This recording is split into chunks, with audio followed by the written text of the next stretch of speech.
Since my last videos from Hawaii, there's been a lot going on, and I've talked to a lot of people who I know, and they said they've been having a similar experience to me, and I wanted to ask my friends out there also. Since about mid-September, my experience and the people I've been talking to is that dream time has really amped up. Dreams seem full of, information and activity, and, most of it is normal dream content, but there just seems to be so much more of it. So I ask you to look inside and see if you've noticed a change for about the last month, this being the middle of October now.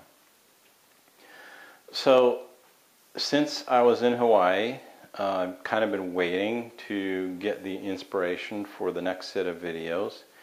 And that happened today. I was out earlier in a park and shot some videos, some clips for YouTube about Earth portals and energy gateways, and those will be uploaded and shared with you very soon.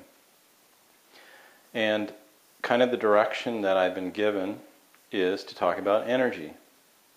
And as you know, if you looked at my videos before, that ancient civilizations and looking at energy and looking at alternative ways to view reality are very interesting to me, because I believe that most of what's real is unseen, and that we are only tuned into or encouraged to tune into a very small band of what reality is all about.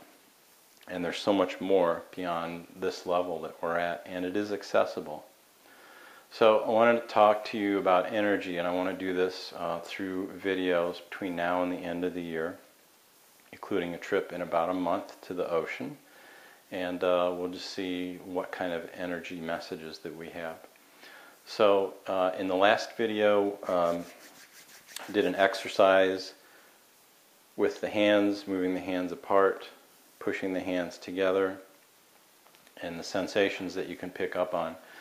And I want to sort of give purpose to this discussion of energy over the next few months, and that is through a Quechua term from the Andes, the region of the Inca Empire, and that word is chakaruna. And if you know Sanskrit or Hindi, you would know that chakra is a wheel, or a gateway, a portal. So a chakra, these are the energy centers that are in the body and beyond the body. So a chaka, or a chakra, has to do with a wheel or a portal, and runa is a person, a human being. So in the Andean shamanic systems, what you would aspire to be as an adept or as somebody who's studying life and is seeking to understand it in a masterful way is you would aspire to be a chakaruna. And a chakaruna is a bridge person, a gateway person.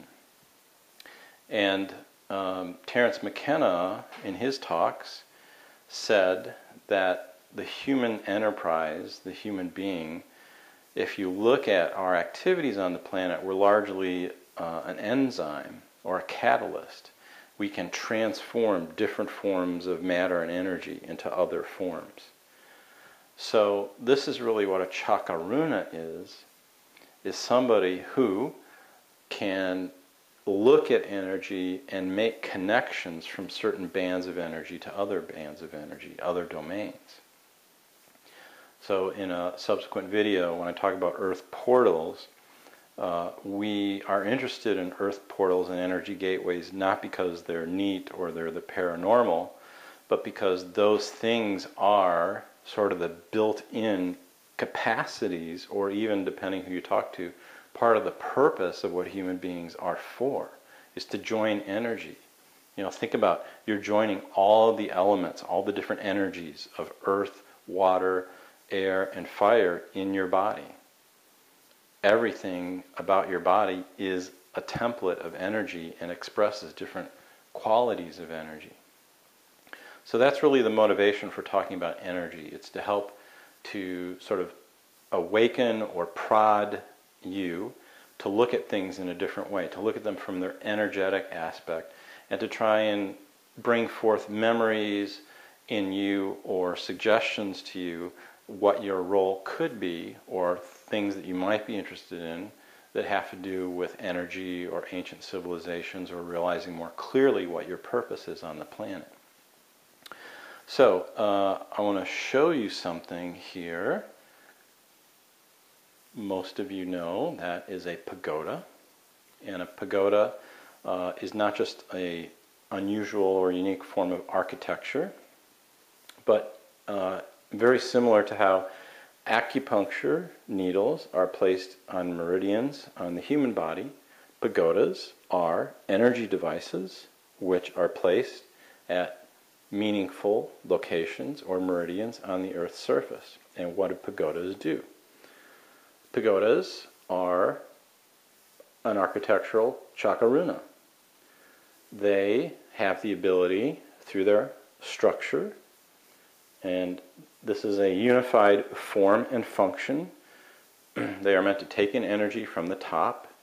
The shapes of things in nature and in architecture give you hints about what their function is. So this function is to somehow, or for some reason, connect upwards into the heavens, and to take and begin to modulate the energy into different bands. And each section here, the roof, and if you've ever seen Asian temples or Oriental buildings, a traditional style, you typically have a curve that's off the top. What's happening is they're working with the energy curves. They're working with the energy that's coming down, and they're transducing these high energies, higher dimensional energies, and rooting them into the planet.